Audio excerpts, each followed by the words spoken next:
Hello, everybody. Scott Golden here with the channel, and welcome back to those who are new. Scott G here with another audio, and certainly without a long explanation. It's been a while since I've been here. Hopefully, everyone is doing well. Please like, subscribe, comment if there's things you want to hear on the channel. Would love to be of help to as many people as we can in 2023. Can't believe it's a new year and beyond. And ultimately, this is challenges of ADD, ADHD. Obviously, everyone is going to experience a disorder such as that differently, and so there is no such thing as a one size fits all. But these are just some things that may be difficult for people with that particular challenge. And so, first is they will rush through things. With the mind going so quickly, many people with ADD, ADHD have difficulty in staying focused on tasks at hand, and also prioritization of tasks can be extremely difficult. This is important to realize for people who don't necessarily understand that these individuals may have difficulty with impulse control, and thus making decisions with a person with this particular disorder can be difficult because they may not have mapped out all the things and consequences of their actions, and or have the ability to cope with the challenges that the after effects of actions taken during an emotional adrenaline filled upswing can bring to them long term. And so the coping mechanisms may not be there. This can lead to people engaging in addictive behaviors, alcoholism, drug use, gambling, and other forms of addiction.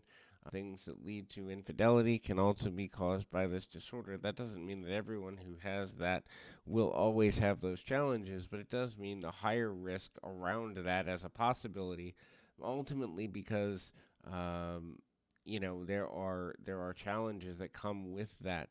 The coping mechanisms when there are after effects of the things that have happened can also, or the lack of that, can also affect the self-esteem of the person who is struggling with a. They may see themselves as stand. They may see themselves as a constant person who always messes up or has difficulty in maintaining. Can come from things, and so that becomes challenging in its own right, just in the sense of how does one identify how to make better decisions when one doesn't see themselves properly, especially if they're undiagnosed with their specific illness.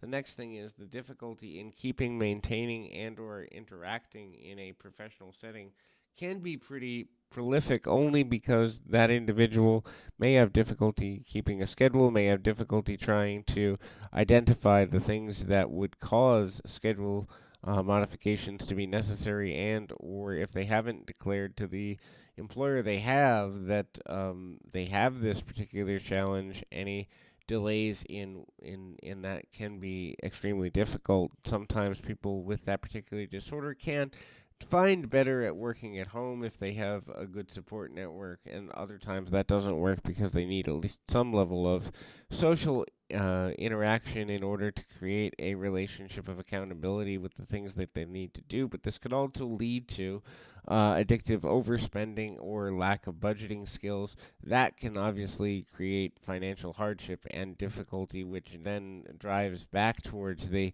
potential for addictive behaviors. Obviously, there are coaching programs available for all things, and more traditionalized mental health diagnostics as well, to help deal with these particular issues, just in the sense of the realities that come when a person is struggling in this way. Remember also that sometimes the label specifically can be traumatic for people who have difficulty dealing with the labels as a definition of their identity may actually find it extremely harmful to be labeled in a certain way as it relates to how they behave or how they're seen by the world. It doesn't necessarily mean that this person is a bad person per se, but it could mean that they will have difficulty in identifying how to behave in a manner that is not going to negatively affect them in the long term, which ultimately then leads to challenges related to the development of lasting friendships and relationships because people try to hide their true selves. And we have so much of that in modern society, people hiding their true selves just for acceptance, be it for religious reasons, political reasons, social reasons, family reasons, whatever have you.